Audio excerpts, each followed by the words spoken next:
अस्सलाम वालेकुम नाज़रीन, मैं हूं रावीन सैयद और आप देख रहे हैं प्रोग्राम ज़ेरे बहस। नाज़रीन, वैसे तो पीटीआई में ऑलमोस्ट हर मामले पर ही इत्तेफाक राय नज़र नहीं आता, मुतज़ाद स्टेटमेंट से मीडिया भरा पड़ा होता है। मगर गुज़िश्ता रोज़ उस वक्त कई सवालात उठ गए जब तहरीक इंसाफ के एक रहनुमा शहरियार आफरीदी साहब ने एक निजी टीवी के शो में कैटेगोरिकली ये कह दिया कि हम सियासी जमातों से तो हरगिज़ मुज़ाकरात नहीं करेंगे, क्योंकि उनके पास तो मुज़ाकरात का मैंडेट ही नहीं है।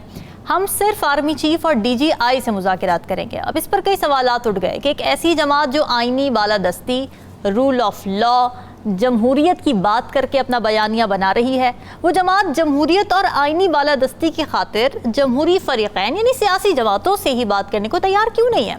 जिसके बाद आज तहरीक इंसाफ के ही एक और रहनुमा शिबली फराज साहब मीडिया पर आ जाते हैं और वो ये कह देते हैं कि हम स्टैब्लिशमेंट और सियासी जमातों दोनों से मुज़ाकरात के लिए तैयार हैं, मगर हमारी कुछ शराइत हैं। फिर उन्होंने कुछ शराइत रख दी, जिसमें से जो इंपॉर्टेंट शराइत है वो आपके साथ शेयर कर देते हैं। उन्होंने तो ये कहा कि पहले सियासी मुकदमात ख़त्म किए जाएँ, फिर मुज़ाकरात किए जाएँ। फिर एक शर्त ये भी है कि तहरीक इंसाफ को सियासी आज़ादी की इजाज़त दी जाए। फिर उन्होंने ये भी कहा कि बानी पीटीआई लंदन या किसी और मुल्क नहीं जाएंगे, यानी वो डील का तासुर मुस्तरद कर रहे हैं। फिर बानी पीटीआई ख़वातीन और सियासी कैदियों को रिहा किया जाए। तो ये मुतालिबात कितने काबिल अमल हैं और क्या डेडलॉक ख़त्म होने के करीब है सियासी तौर पर, सियासी जमात? इसी पर बात कर लेते हैं। प्रोग्राम के पहले हिस्से में हमें ज्वाइन कर रहे हैं सीनियर तज़कियाकार नजमुल साकिब साहब, राव खालिद साहब और साकिब बशीर हमारे साथ मौजूद है। आप सभी का बहुत शुक्रिया। नजमुल साकिब साहब, इन मुतालिबात पर भी आप कमेंट कीजिएगा कि कितने काबिल अमल है, मगर ये बताइए कि पार्टी पॉलिसी स्टेटमेंट हम कौन सी स्टेटमेंट को माने? शहरियार आफरीदी साहब ने जो कल बोला वो है पार्टी पॉलिसी, या आज जो स्टेटमेंट सामने आई है शिबली फराज साहब की वो पॉलिसी स्टेटमेंट है? ये इतनी मुतज़ाद खबरें, इतनी कन्फ्यूजन। ये शिबली फराज साहब या आफरीदी साहब से पहले खान साहब की खुद अपनी भी स्टेटमेंट आ चुकी है। कुछ दिन पहले ही उन्होंने कहा, बल्कि फरमाया जी कि इस्टेब्लिशमेंट से ही बात हो सकती है, आर्मी से ही बात हो सकती है। ISI वाली बात जो है वो हमारे कल कानों में पड़ी, जो कि आफरीदी साहब ने बताई है। आज जो है वो पहले फ़ौज थी, फिर फ़ौज के साथ ISI आई, उसके बाद जो है वो आपकी हुकूमत भी आज आ गई है। शिबली फराज साहब ने बताया। देखिए, ये जो लुकन छुपाई की गेम है ना, ये तो चलती ही रहेगी जब तक कि अमली तौर पे कुछ चीज़ सामने नहीं आती। देखने की बात यह है कि ये जो कुछ भी होगा, मिसाल के तौर पे अगर 2018 का इलेक्शन लिया जाए, उसमें हमने बताया गया कि जी कोई हुई थी, कोई डील हुई थी इमरान खान साहब की, तो क्या वो टीवी स्क्रीन पे हुई थी? क्या कुछ ऐसा हुआ था कि अखबार में उसकी रिपोर्टिंग हुई थी कि फलां जगह मुज़ाकरात हुए और इमरान खान को प्राइम मिनिस्टर बनाने के लिए जो है वो बिल्कुल मंजूरी दे दी गई और अब वो प्राइम मिनिस्टर बनेंगे और PTI हुकूमत करेगी?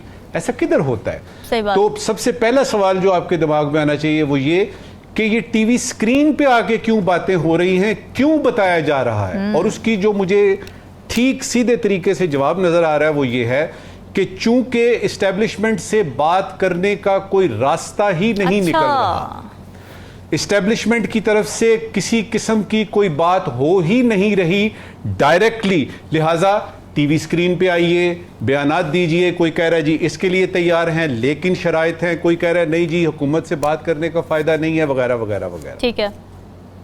एज वी स्पीक इस वक्त तक किसी किस्म की कोई डेवलपमेंट ऐसी नहीं हुई जिसको कि हम ज़ेरे बहस लेके आए। ज़ेरे बहस लेके हम किस चीज़ को आ सकते हैं?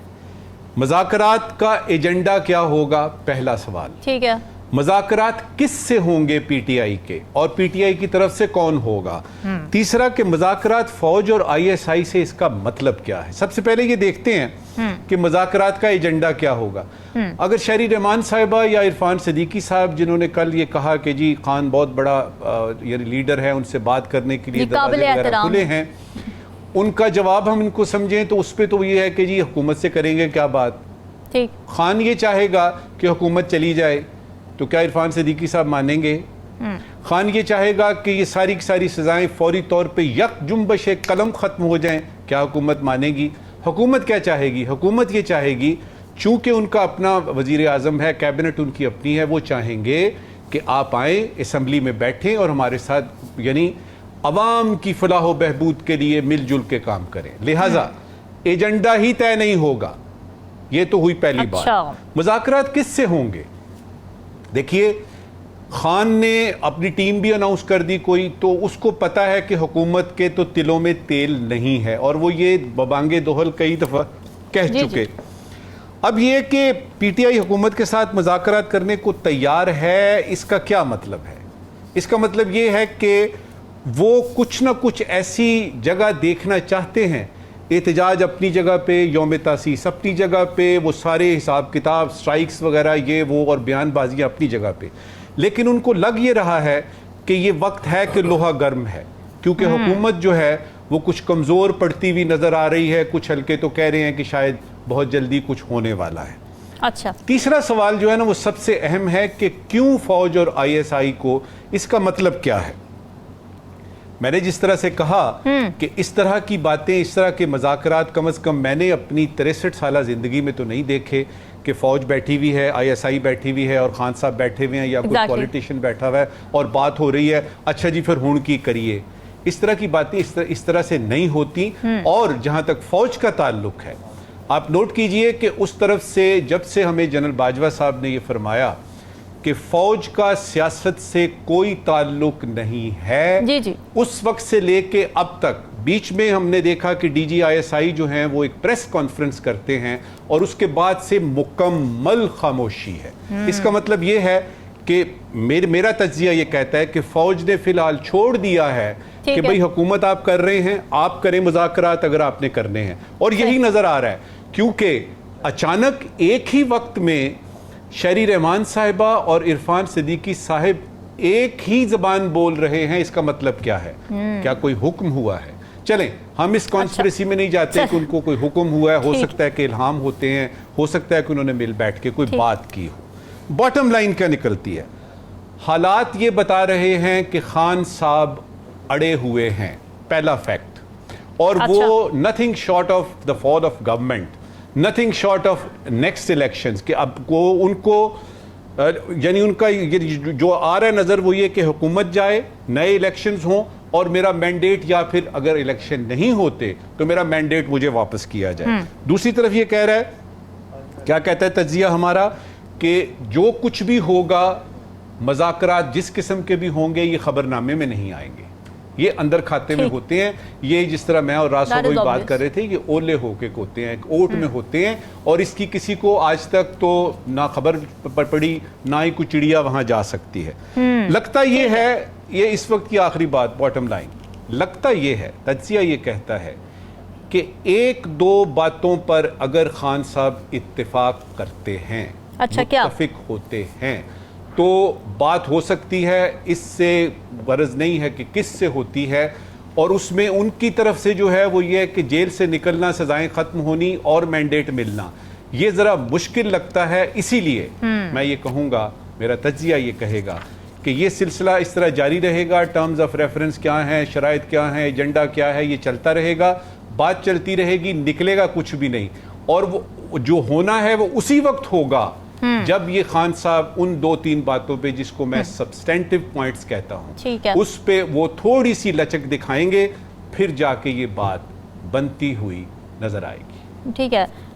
राव खालिद साहब, हमने ये देखा कि कल शिबली फराज कल शहरियार आफरीदी साहब ने जो स्टेटमेंट दी, अब उस स्टेटमेंट पे ये सवालात उठे कि भाई आप क्यों इस्टेब्लिशमेंट से या डीजीआई से बात करेंगे? उनके पास तो आईनी तौर पर मैंडेट नहीं है ना सियासी मुज़ाकरात का, आपको सियासी मुज़ाकरात के लिए सियासी जमातों से बात करनी पड़ेगी। तो आज जो शिबली फराज साहब आके स्टेटमेंट देते हैं, आपको लगता है कि डैमेज कंट्रोल करने की कोशिश है? एक तो शहरियार आफरीदी साहब ने जो बात की थी वो वही है जो आलमोस्ट शिबली फराज साहब भी कर रहे हैं कि हुकूमत के पास कोई मैंडेट या इख्तियार उस तरह का वो नहीं समझते कि वो है कि वो कोई मुज़ाकरात कर सके या कोई मामलात को आगे बढ़ा सके।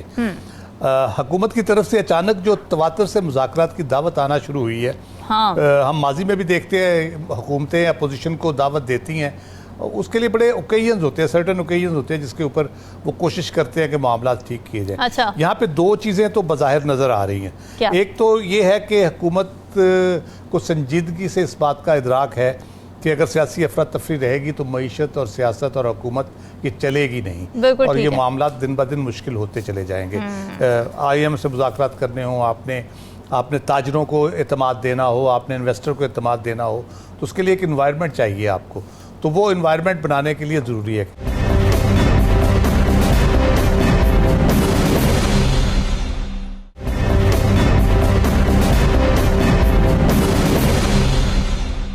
दूसरी वजह ये हो सकती है कि पीटीआई ओवर फ्यू वीक्स ये तासुर दे रही है कि जैसे उनके कोई बैकडोर नेगोशिएशंस एस्टेब्लिशमेंट के साथ मुख्तलिफ हलकों के साथ हो रही हैं, या कुछ बातें चल रही हैं। वो कह रहे हैं अप्रैल में खान साहब बाहर आ रहे हैं, मई में आ रहे हैं, वो महीने आगे बढ़ते जा रहे हैं, हो जाएगा। अभी ताज़ा तरीन जो कल परसों से चल रही है चीज़, वो ये है कि शाह महमूद कुरैशी साहब को साइफर केस में रिलीफ मिल जाएगा। अच्छा। और वो बाहर आ जाएंगे और वो फिर सारा जो भी मामलात हैं पार्टी के देखेंगे, उसको मुज़ाकरात के हवाले से, ऑर्गेनाइजेशन के हवाले से, स्ट्रेटजी के हवाले, सियासी स्ट्रेटजी के हवाले से, और मुख्तलिफ हलकों के साथ मामलात के हवाले अच्छा। से। तो ये एक तासुर दिया जा रहा है। तो हुकूमत शायद ये समझते हुए कि ये उधर बढ़ रहे हैं, तो हम भी ज़रा इनको अपनी तरफ एंगेज करने की कोशिश करें कि ये हमारे साथ बात करें।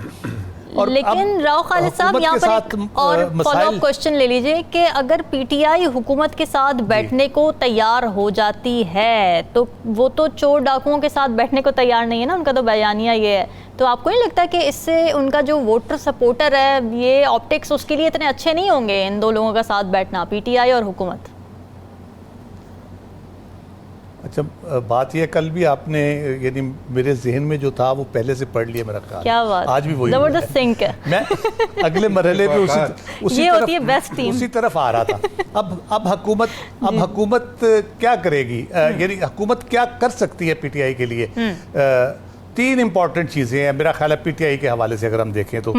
एक, वो कहते हैं जी मैं हमारे जो 9 मई का एक इशू है जी, उसको एक अलहदा इंस्टीट्यूशन डील कर रहा है, और उसका वो बहुत ज़्यादा सीरियस कंसर्न है और हम सबका कंसर्न है 9 मई। दूसरा है मैंडेट चोरी, वो एक और इदारा है, वो इलेक्शन कमीशन है जो कह ले के उसने करना है, अगर उस पर कुछ करेगा या उसको ठीक करने की कोशिश करेगा। तीसरा है मुकद्दमात, वो तीसरा इदारा आ जाता है इंस्टीट्यूशन। 3 इंस्टीट्यूशंस है, हुकूमत किस जगह पे उनको रिलीफ दे सकते हैं इन तीनों मामलात में, मेन यही उनके कंसर्न्स है।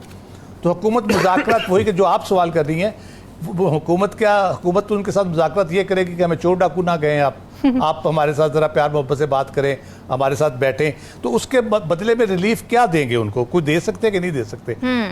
एक इम्पॉर्टेंट इवेंट है जिसके लिए वो हुकूमत, जो तीसरी वजह हो सकती है करने की, अच्छा। वो ये बजट आ रहा है। ठीक है, बजट को पेश करना, पास कराना, और वो सारे मामलात काफ़ी गंभीर होते हैं, और कहा यह जाता है कि अगर आप बजट पास कराने में फेल हो जाते हैं या कोई किसी एक डिमांड फॉर ग्रांट के ऊपर वोट अगेंस्ट आ जाए, तो उसको नो कॉन्फिडेंस कंसीडर किया जाता है। जी। इखलाकी तौर पे समझा जाता है कि हुकूमत शिकस्त खा गई और उसको हुकूमत छोड़ देनी चाहिए। सही बात। इस लहज की बातें तो नहीं होंगी, लेकिन स्टिल बजट सबसे इम्पोर्टेंट साल का सेशन होता है और बहुत इंपॉर्टेंट इवेंट होता है। उसके लिए मुज़ाकरात हो सकते हैं। जैसे आपको याद होगा FATF के ऊपर वो इमरान खान साहब भी कहते थे कि हमने एजेंसियों का सहारा लेके उनको ला के बिठाया और उनको अपोजिशन को बिठाया और अपने अरकान को बिठाया, तो हमने FATF का पास किया। एक नेशनल इंपॉर्टेंस की चीज़ है, बजट भी एक नेशनल इंपॉर्टेंस की चीज़ है जो 30 जून तक आपने पास करना होता है, ताकि आप अगला साल का अपना पूरा उसको ऑर्गेनाइज तरीके से कर सके। सही।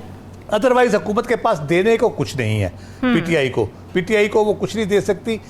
हाँ, पीटीआई जो बात, ये उसकी बात में लॉजिक इसलिए है कि अगर हुकूमत भी मुज़ाकरात करेगी, हाँ। तो यकीनन वो भी सारे अपने जितने स्टेक होल्डर्स हैं उनको अपने साथ लेके, उसमें यकीनन एस्टेब्लिशमेंट भी आती है, उनको अपने साथ लेके एजेंडा तय करके फिर ही उस तरफ वो आएगी कि क्या वो कितना रिलीफ दे सकते हैं, कहाँ गुंजाइश पैदा कर सकते हैं पीटीआई के लिए, और फिर पीटीआई रेसिप्रोकेट उसको किस तरह से कर सकती है। अदरवाइज तो सियासी जंग जारी रहेगी, पार्लियामेंट के अंदर भी पार्लियामेंट के बाहर भी। इतना बड़ा मसला नहीं है। मुज़ाकरात सिर्फ उस वक्त होते हैं जब कोई ऐसा काम हो जिसके ऊपर अपोजिशन की मदद ज़रूरी हो जाए। अदरवाइज तो जो मुतालबात है पीटीआई के, वो पूरा करना हुकूमत के बस की बात नहीं है। ठीक है साकिब, यही सवाल ज़रा मैं आपसे भी करना चाहूँगी, इस पर अगर आप रोशनी डाल सकें कि वोटर सपोर्टर को ज़ाहिर जितना चार्ज किया है पीटीआई ने, खान साहब के बयानिए ने, स्पेशली करप्शन का बयानिया, चोर डाकू का बयानिया, साथ ना बैठने का बयानिया, पीपल्स पार्टी के साथ नहीं बैठे हुकूमत बनाने के लिए क्योंकि बयानिए को ठेस पहुँचती, ऐसे में अगर मुज़ाकरात की मेज़ पर आ जाती हैं ये तमाम पार्टीज़ बशमूल पीटीआई, तो ये ऑप्टिक्स वोटर सपोर्टर के जो इमोशन है, जो चार्ज इमोशन है, आपको नहीं लगता कि वो मुतासर होगा उससे? जी बिल्कुल, वो तो मुतासर होता ही है और उसकी ज़िंदा मिसाल हमारे सामने मुस्लिम लीग नून है, जिसका एक बयानिया था, फिर वो बयानिए में तब्दीली आई, फिर उसके बाद हमने देखा कि मुस्लिम लीग नून के साथ हुआ क्या है, फिर 8 फरवरी को जो कुछ हुआ आज भी वो महसूस कर रहे हैं। तो इसी तरह पीटीआई में भी ये चीज़ तो होगी, लेकिन दूसरी जानिब वो ये भी सोच रहे हैं कि जहाँ पे उनके 103 जो लोग हैं वो मिलिट्री कस्टडी में थे, अभी भी हैं 83 लोग जो है वो अभी भी मिलिट्री कस्टडी में हैं। 9 मई के केसेस में ख़वातीन हैं, उनके और बहुत सारे लोग हैं, खान साहब खुद हैं, शाह महमूद कुरैशी, और जो पार्टी है तकरीबन पिछले 10-11 माह से इन्होंने इन पे जो सख्तियाँ हुई हैं, एक तो 9 मई वाला एक बहुत बड़ा जो है वो एक वाक़या हुआ जिसके अपने असरात हैं, इसके अलावा भी इनके जितनी लीडरशिप थी टूट फूट हो गई, छोड़ गए लोग पार्टियों को, उनके बिजनेस बंद हो गए, तो बहुत ज़्यादा मुश्किलात उन्होंने उनका सामना जो है किया है। अब ऐसे लगता है कि वो चाह रहे हैं कि हम एक नॉर्मल हालात में आएँ और नॉर्मल हालात में मुज़ाकरात ही जो है वो मुज़ाकरात के ज़रिए ही वो आ सकते हैं। मैं एक चीज़ बात करूँगा यहाँ पे कि एक खबर जो चल रही है कि शायद जो बानी पीटीआई हैं उन्होंने इजाज़त दे दी मुज़ाकरात की। दूसरी तरफ शिबली फराज ये बात तो कर रहे हैं। अब माजी में मैंने देखा है पिछले 6-7 माह में बाहर की क़यादत और बात करती है, अंदर की गाउत, ये बिल्कुल एग्जैक्टली जो चल रही है खबर। मेरी बहुत सारे पीटीआई के लोगों से बात हुई, ये खबर कहाँ से आई। आखिरी मुलाकात तो थर्सडे को शाम को जो वज़ीर आला केपी मिले थे, उसके बाद फ्राइडे था, सैटरडे, आज जो है वो तकरीबन 48 घंटे बाद ये खबर आई है कि उन्होंने इजाज़त दे दी। होता तो ये है कि जैसे ही वो अडयाला जेल से बाहर निकलते हैं तो वो बोल देते हैं कि ये चीज़ें उन्होंने कह दी हैं, अब हमने इस पे अमल करना है। ये स्टेटमेंट तो शिबली फराज साहब ने दी है ना?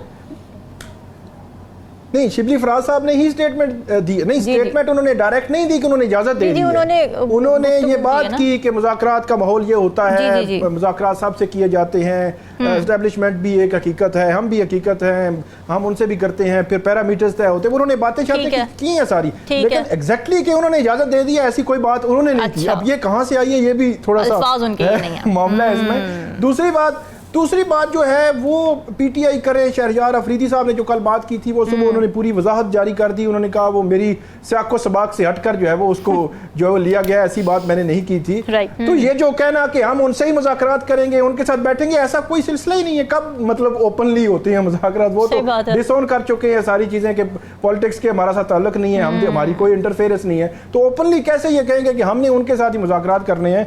फिर एक और बात जो है वो गवर्नमेंट जो है वो बड़ी आइडियल पोजीशन में है। अच्छा। सूबा मतलब मुस्लिम लीग नून की बात करें, सूबा पंजाब उनके पास है, फेडरल में वो हैं, वज़ीर आज़म उनका है, मिनिस्ट्रीज हैं उनके पास, पार्लियामेंट, अगर ये पार्लियामेंट चलेगी स्मूथ तरीके से तो उनका फ़ायदा है। गवर्नमेंट को तो ये सूट करता है, मखसूस नशिस्तें उनके पास हैं, 2/3 मेजॉरिटी आ चुकी है। अब वो पीटीआई को थोड़ा बहुत फैसिलिटेट करके इस सिस्टम में इन कर लें और जो अदम इस्तेकाम है इसको कम करने में कामयाब हो जाएं तो मुस्लिम लीग नून और जो बाकी हुक्मरान इत्तेहाद है इसके लिए तो बहुत सूट करता है ना। इन्होंने तो अपने ओहदे ले लिए, जो सूबों की 2 सूबों की हुकूमत पीपल्स पार्टी के पास है। अगर वो इतनी आइडियल पोजीशन में है तो फिर उनको नून लीग को या हुकूमत को मुज़ाकरात की दावत देने की जरूरत ही क्या, अगर इतनी ही आइडियल पोजीशन है जिस तरह से आप बता रहे हैं? नहीं, मतलब यह है कि इंगेज रखना भी बड़ी बात होती है ना, कि उनके लिए एक नरम पता चले कि नरम रवैया है। ताजर भी कह रहे हैं, मुख्तलिफ जगहों से प्रेशर आ रहा है कि थोड़ा सा जो पॉलिटिकली जो इतना जो है वो हाई है चीज़ें वो कम हो, अदम इस्तेकाम कम हो, तो वो एक इंगेज करना भी मकसद होता है कि वो उनको इंगेज करें। क्योंकि अब तो ऐसा तो कुछ नहीं है कि वो पीटीआई को कुछ दे देंगे, मतलब मखसूस नशिस्तें, वो इलेक्शन कमीशन का मामला है, उनकी जो मैंडेट चोरी वाला मामला है वो उनके ट्रिब्यूनल्स में सारा कुछ पड़ा हुआ है। फिर एक और बड़ी इंपॉर्टेंट चीज़ है मेरी नज़र में, वो है बानी पीटीआई के केसेस। बानी पीटीआई के केसेस में साइफर के केस की अगर बात मैं करूं, तो साइफर के केस की मंगल को समाअत है। साइफर के केस में इस वक्त तक की जो पोजीशन है, अभी तक प्रोसिक्यूशन उस केस में कोई ज्यादा अदालत को मुतमिन करने में कामयाब नहीं हुई। अच्छा, तो ये भी एक पॉसिबिलिटी हो सकती है कि दूसरी तरफ जब जो उनके केसेस हैं, ये हफ्ता जैसे ही शुरू होगा तो पहले 2 दिनों में 3 इंपॉर्टेंट केसेस हैं। इद्दत वाला जो केस है उस पे 1 हेयरिंग होनी है या 2 हेयरिंग्स होंगी, उन पे फैसला आना है। 190 मिलियन पाउंड केस जो है उसके मंडे वाले दिन हेयरिंग जो होगी वो बहुत इंपॉर्टेंट है, उस दिन भी फैसला आ सकता है। और साइफर के केस में 2-3 हेयरिंग्स होनी है, मतलब अगले हफ्ते 1.5 या 2 हफ्ते के अंदर अंदर इन इंपॉर्टेंट केसेस में जहां पे प्रोसिक्यूशन के पास इतने बहुत ज्यादा वो अदालत को मुतमिन करती हुई नजर नहीं आ रही अभी तक, तो ये भी एक हो सकता है तरीकाकार कि ऐसा माहौल बनाया जाए कि ये इनको किसी उस मामले से जो है वो इनको शायद जो रिलीफ मिला है। बिल्कुल ठीक है, देखते हैं अब ये मुज़ाकरात का माहौल बन के नहीं। नाज़रीन, डिस्कशन का सिलसिला जारी है, वक्त ब्रेक का, स्टे विद अस।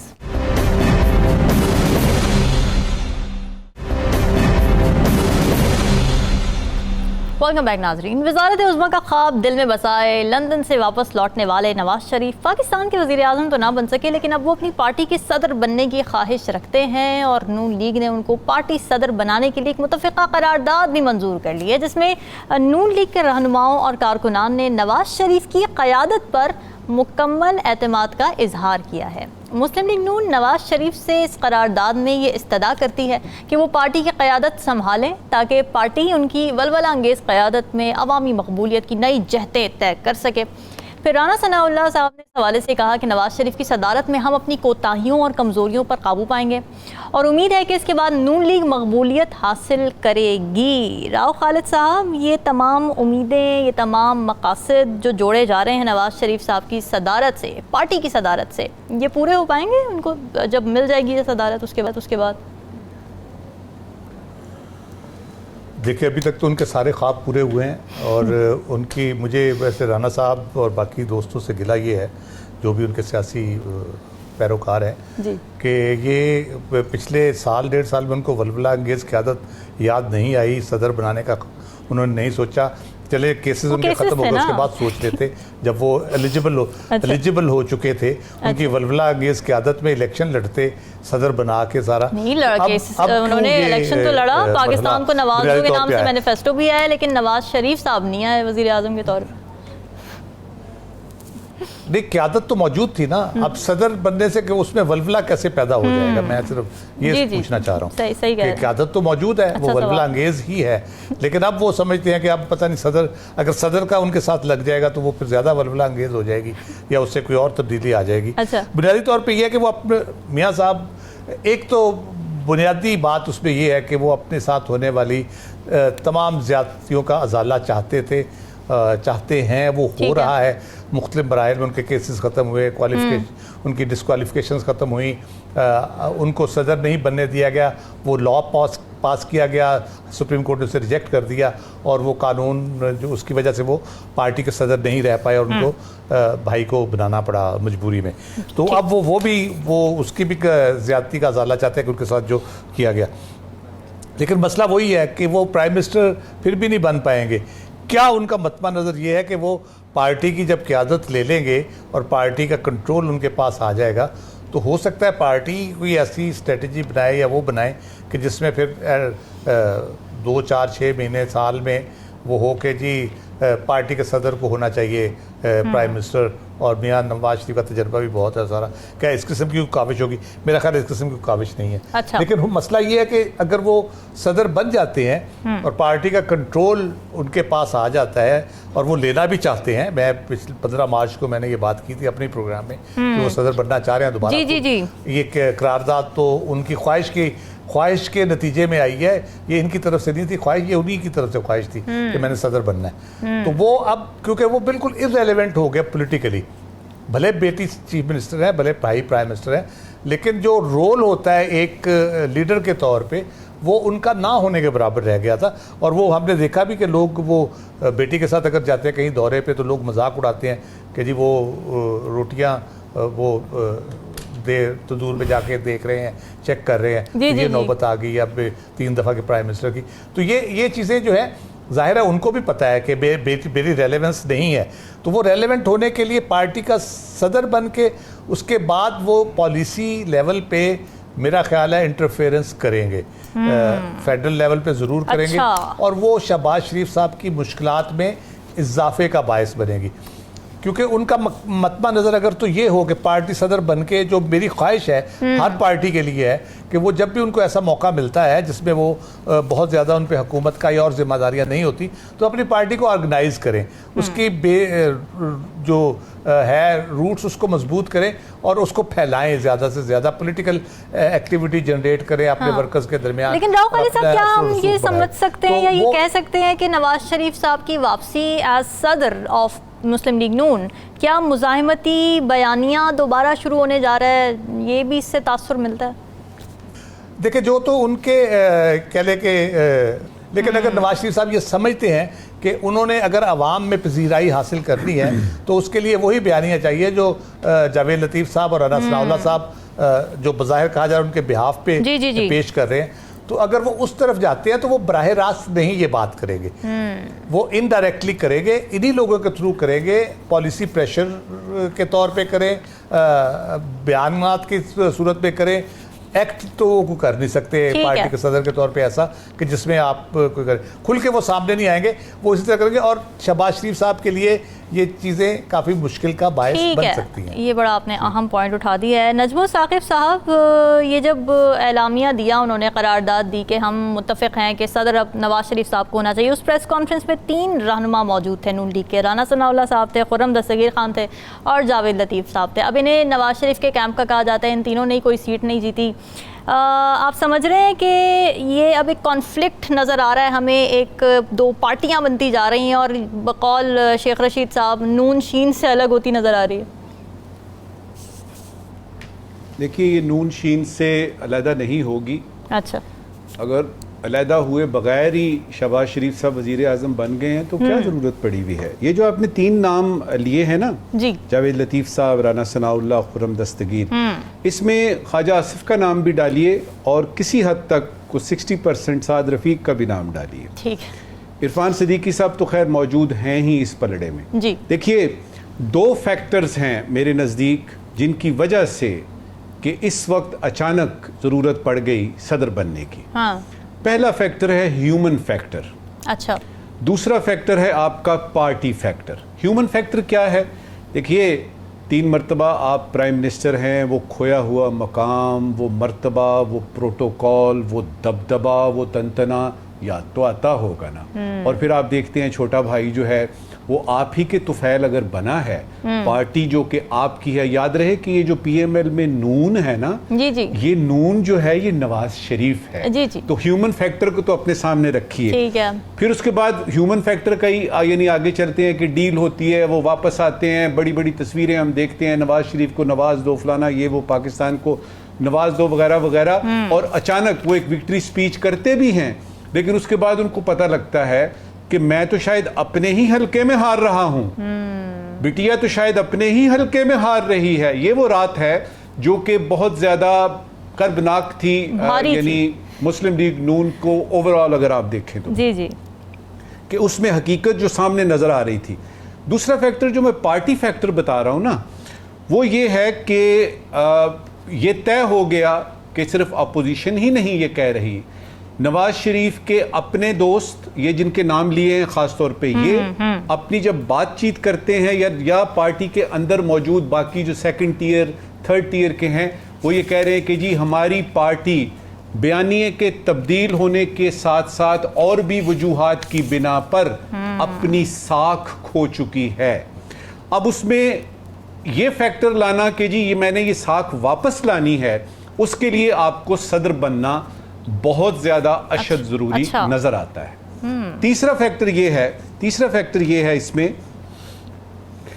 कि शहबाज शरीफ साहब के बारे में ये बताया जा रहा है या एक तासुर कायम किया जा रहा है कि वो शायद सदारत नहीं छोड़ना चाहते, वो सदर ही पार्टी का रहना चाहते हैं। इस बारे में तो मैं आपको निहायत वसूख से बता रहा हूं, बल्कि यूं समझिए कि खबर दे रहा हूं। जी जी। वो ये है कि इस फैसले में शहबाज शरीफ साहब का नाम सरे फहरिस्त लिखा हुआ है। अच्छा, कि नवाज शरीफ साहब को सदारत मिले, क्योंकि इस वक्त जो बयानिया, जो भी बयानिया, चाहे राना सनाउल्लाह साहब कह रहे हैं ना, उनका ये बयान देखिए, अब वही बयानिया चलेगा जो नवाज शरीफ कहेगा। इसका भी यानी थोड़ा सा जायजा ले लेते हैं क्विकली। इसका मतलब क्या है? शहबाज शरीफ साहब जब अब बोलते हैं तो वो हुकूमत का बयानिया है। शहबाज शरीफ साहब जब बोलेंगे तो वो वजीर आजम का बयानिया है, वो नून का बयानिया नहीं है। तो नून का बयानिया कैसे बनेगा कि सदर आप अलहदा रखेंगे। ये 3-4 फैक्टर्स जब आप मिलाते हैं तो आपको पता लगता है कि शहबाज शरीफ साहब इसमें बदरजा अतम मौजूद हैं इस फैसले में। हाँ, जाहिर वो नहीं होने देंगे क्योंकि ऑलरेडी उनके दोस्त जो हैं वो ये सारा काम कर रहे हैं। अब आखिरी इस वक्त की बात, असल सवाल ये है कि क्या नवाज शरीफ के पार्टी सदर बनने से उनका जो वोट लॉस हुआ है, जो उनको साख उनकी पार्टी गई है, क्या वो वापस आ जाएगी? मेरे ख्याल में पुलों के नीचे से पानी बहुत सा गुजर चुका है। कर लें एक कोशिश, लेकिन नज़र नहीं आ रहा। और ये यकीन कर लीजिए कि अगर आप नवाज शरीफ साहब को जानते हैं और उनका अपनी ही पार्टी, वो नून वाली पार्टी उनकी अपनी, उसका ये हाल देख रहे हैं तो उनका क्या हाल होता होगा और वो क्या क्या कुछ करना चाहते होंगे। उनको एक अंदाज़ा है, उनको एक उम्मीद है कि अगर वो सदर बने, उनका अपना एक बयानिया होगा और शायद वो अवाम की खोई हुई हिमायत वापस ले सके।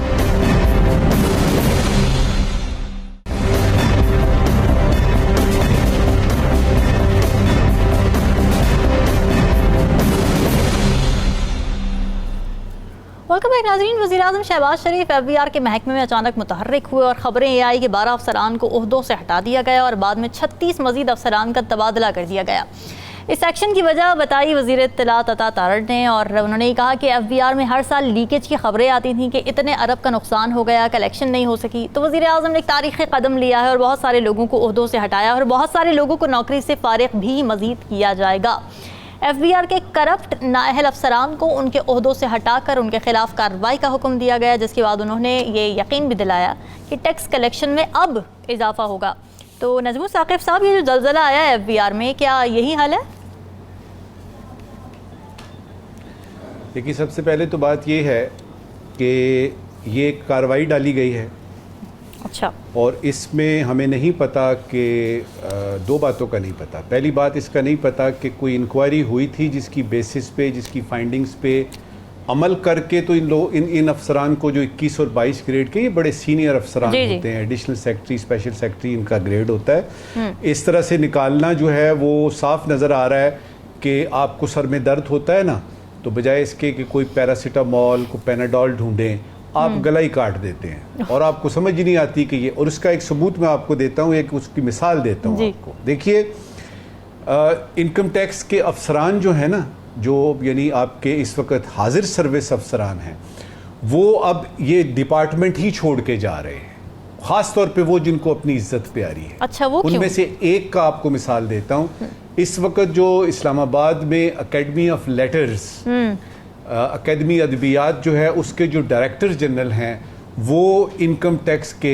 हाजिर सर्विस एक अफसर हैं। ठीक हो गया जी? इसका मतलब ये है कि आप तो वो सर्विस छोड़ के इस तरह की जगहों पे अपनी इज्जत बचाने के लिए चले गए हैं, या वो सर्विस ही छोड़ रहे हैं। कुछ ना कुछ अंदर मौजूद है और उसका इससे कोई ताल्लुक नहीं है। याद रहे कि करप्शन को ख़त्म करना ये एक अलग काम है। वो निगरान हुकूमत ने जो एक पूरा प्लान बनाया था आपके, यानी रिफॉर्म्स का, FBR का, वो एक एंटायरली डायमीट्रिकली ऑपोजिट काम है। ये दुरुस्त है कि उस रिफॉर्म्स में ये भी शामिल था कि करप्शन ख़त्म की जाएगी, लेकिन सिर्फ करप्शन ख़त्म की जाएगी, इसका मैं आपको ये एक मिसाल इस तरह जल्दी से देता हूँ कि इन अफसरों के निकलने से क्या पाकिस्तान के सारे लोगों ने टैक्स देना शुरू कर दिया? क्या इन अफसरों के निकलने से आपके IMF की शराइत पूरी हो रही हैं? क्या इन अफसरों के निकलने से आपकी टैक्स टू GDP रेशो जो है वो 8-9 से वो जो है वो 15% हो गई है? इनमें से कुछ भी नहीं हुआ। तो मैं फिर से कहूँगा ये कार्रवाई डाली गई है। देखिए, करप्शन अपनी जगह पे है उसको, और ये जो अफसरान आपने निकाले हैं, मुझे ज़रा रामीन ज़रा सोच के आप खुद बताइए, ये अफसरान की जगह दूसरे अफसरान आएंगे। तो जो दूसरे अफसरान आएंगे वो क्या आबे जमजम के धुले हुए होंगे? आपके तो पूरे मुआशरे में ये सारा कुछ है, तो ये सीधी सी कार्रवाई है और तो इससे जान नहीं छुड़ाई जा सकती। ये मैं आपको बता दूं। शहबाज शरीफ साहब ने, नजमुल साकिब साहब, ऑप्टिक्स भी हो सकता है। अच्छा। और ये भी कि अचानक याद आता है ना, क्योंकि अगर आपको याद हो तो निगरान हुकूमत की कंटिन्यूएशन जो पॉलिसीज की है उसमें से एक पॉलिसी ये भी थी कि एफबीआर के रिफॉर्म्स होंगे। अब शहबाज शरीफ साहब आते हैं और पीपल्स पार्टी के साथ और बाकी पार्टियों के साथ मिल के हुकूमत वो कर रहे हैं, इसकी तरफ ध्यान नहीं गया, अचानक ध्यान दिलवाया गया है। अचानक ध्यान दिलवाया गया है और उन तमाम अफसरों के नाम शायद पहले से ही तैयार थे। अच्छा। मैं हैरान हूं, एक 17 ग्रेड के अफसर को आपने अगर सस्पेंड करना होता है या आपने उसको एक जगह से दूसरी जगह ट्रांसफर करना होता है, खुड्डे लाइन लगाना होता है, उसके लिए बाकायदा इंक्वायरी बैठती है। सही बात है। ये तो मिन हैसुल कौम आपने पूरे के पूरे अफसरों को, इसका मतलब है कि दाल में कुछ काला है। अब सवाल ये क्या है? सवाल ये है कि आपने गोंगलुओं से मिट्टी ना झाड़ें प्लीज। आपने गोंगलुओं से सिर्फ मिट्टी नहीं झाड़नी, शलजम गोश्त बनाना है। और उसके लिए बहुत जरूरी है कि असल मसाइल की तरफ आए। ये छोटी छोटी कार्रवाइयां डाल के कुछ नहीं होने का। ठीक है। राव खालिद साहब, ये जो बात की है नजमुल साकिब साहब ने भी की और अता तारड़ साहब ने कहा कि जी टैक्स कलेक्शन में अब बहुत इजाफा होगा, आप देखें क्या होगा आने वाले दिनों में, तो ये टैक्स कलेक्शन का अफसरान के तबादलों से क्या ताल्लुक है?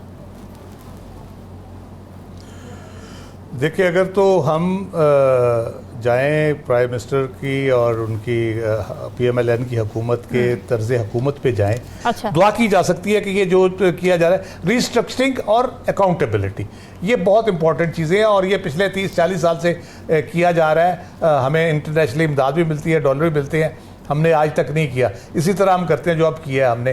तो कहा यह जा रहा है कि शहबाज शरीफ साहब का अपना ज़ाती फैसला है, किसी प्रेशर में नहीं उन्होंने किया, बल्कि उन्होंने खुद ये डिसीजन लिया है। अच्छा। अब अगली अपॉइंटमेंट साबित करेंगी कि उन्होंने ये डिसीजन इसलिए लिया है कि ठीक करना चाहते हैं या अपने लोगों को अकोमोडेट करना चाहते हैं। साकिब, आपको क्या लगता है ये महज ऑप्टिक्स हैं, जल्दबाजी में लिया हुआ डिसीजन है, या फिर मेरिट पर किया हुआ एक पॉलिसी मेजर है? मेरिट तो नहीं नज़र आता, बस वो जो रीस्ट्रक्चरिंग की बात हो रही है या FBR के हवाले से बहुत सारे सवालात उठ रहे थे कि टैक्स कलेक्शन में इशू हैं, तो गवर्नमेंट ने ये जो स्टेप लिया है ये अपनी नोयत का मैंने भी चेक किया है। उन्होंने कहा है कि FBR में एक ही टाइम पे इतने ज़्यादा अफसरान को जो है वो निकाल बाहर करना ये अपनी नोयत का पहला वाक़या है। मतलब इससे पहले कभी ऐसा नहीं हुआ कि एक ही यकजम्बे कलम जो है वो लोगों को निकाल दिया गया। और उसमें ख़ास तौर पर जो ये इल्ज़ाम के वो नाअहल हैं, मतलब कॉम्पिटेंसी नहीं है उनके पास, वो नहीं तो फिर भर्ती क्यों किया उन्हें? ग्रेड के जो अफसरान हैं, फिर तो भर्तियों पर सवाल उठता है। हैरान कौन है कि वो जी वो तो सवालात तो बहुत ज़्यादा उठते हैं। और ये भी एक उन पे इल्ज़ाम है जो 3 खुफिया इदारों की रिपोर्ट्स में कि वो बुरी जो उनकी शोहरत थी वो भी ठीक नहीं थी इन तमाम अफसरान की। बहरहाल गवर्नमेंट ने ये एक स्टेप लिया है कि वो इन चीज़ों को ओवरकम कर सके।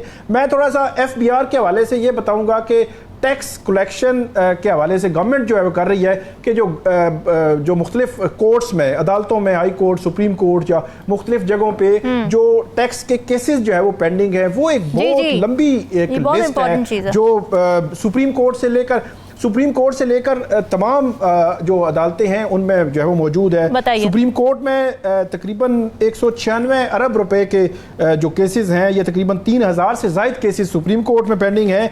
इसी तरह जो लाहौर हाई कोर्ट में सबसे ज़्यादा तकरीबन 1500 अरब रुपए के जो केसेस हैं, 63 केसेस हैं। अच्छा। इसके अलावा तकरीबन 300 केसेस जो है वो यहाँ पे इस्लामाबाद हाई कोर्ट में 245 केसेस हैं। इसी तरह सिंध हाई कोर्ट में 222 केसेस हैं और बाकी जो पेशावर हाई कोर्ट और बलूचिस्तान हाई कोर्ट में भी इसी तरह केसेस जो है वो पेंडिंग है। तो ये तकरीबन ऑलमोस्ट तकरीबन 1300 या इससे ज़ायद जो है वो रकम बनती है, बल्कि गवर्नमेंट जो है वो 2000 से ज़ायद जो है वो बनती है। उनका जो फिगर था कि उससे ज़ायद के केसेस जो है वो पेंडेंसी जो है वो मौजूद है। इस हवाले से अभी रिसेंटली आखिरी बात मैं करूँगा, जब शहबाज शरीफ साहब जो है वो मिले थे चीफ जस्टिस काजी फाइसा से, उनसे रिक्वेस्ट भी की थी कि ये जो केसेस पेंडिंग हैं टैक्स मैटर्स के, इनको जल्दी जो है वो किया जाए। तो उन्होंने यकीन दहानी भी कराई थी कि हम इस हवाले से करेंगे कि जो अदालतें हैं इनके हवाले से स्पेशल बेंचेस बनाकर इन केसेस का जो है वो इल्तवा जो है वो ख़त्म किया जाए। ठीक है। राव खालिद साहब, ये ज़ाहिर है FBR रिफॉर्म्स की IMF भी बात कर रहा है। अब ये जो टैक्स रिफॉर्म्स हमने करने हैं उसके लिए चलिए जी, एक तो अफसरान का तबादला हो गया, लेकिन और क्या पॉलिसी मेजर्स देने पड़ेंगे इसके लिए कि कोई इफेक्टिव हमें नज़र आए, एक्शन होता हुआ ग्राउंड पर कोई चेंज नज़र आए? अच्छा, ये दो शोबों में हुआ, इनलैंड रेवेन्यू और कस्टम से बेसिकली की गई चेंजेस जो की गई। एक स्मगलिंग का कह ले, एक अंदर जो टैक्स कलेक्शन है। अभी रिसेंटली जो स्टेप लिया गवर्नमेंट ने ताजरों के रजिस्ट्रेशन के हवाले से, उसमें डिजिटलाइजेशन का पहलू बहुत इंपॉर्टेंट है। ठीक है, उसके हवाले से भी फैसला किया गया है। एक इंटरनेशनल कंपनी है मैकेंजी, उसको मैकेंजी एंड कंपनी जो है उसको हायर किया गया है, जो उसको असेस करेगी वर्किंग को, चीज़ों को, और उनकी डिजिटलाइजेशन के हवाले से रिकमेंडेशन देगी और वो हेल्प आउट करेगी। अगर तो हम डिजिटलाइजेशन पे चले जाते हैं तो हम हमारे जैसे मुल्कों में ये बड़ा कामयाब तजर्बा रहा है। ह्यूमन एलिमेंट जैसे जैसे आप निकालते जाते हैं तो वो आपकी जो एफिशिएंसी है वो बढ़ती जाती है और उसमें करप्शन और बाकी चीज़ों वो रिड्यूस होती चली जाती है। उसका सबसे बड़ी मिसाल है पंजाब में, जब बुजदार साहब को बहुत बुरा भला कहते हैं पीटीआई को भी, उन्होंने जब डिजिटलाइजेशन शुरू की, लैंड टैक्स की और बाकी चीज़ों की, गाड़ियों की टोकन टैक्स की और सारी, तो बड़ा फर्क आया उसके क्लोजिंग का कहा जा रहा है। टाइम मेरे पास खत्म हो गया। नाज़रीन, डिस्कशन आपने सुनी, हमें दीजिए हाफिज़।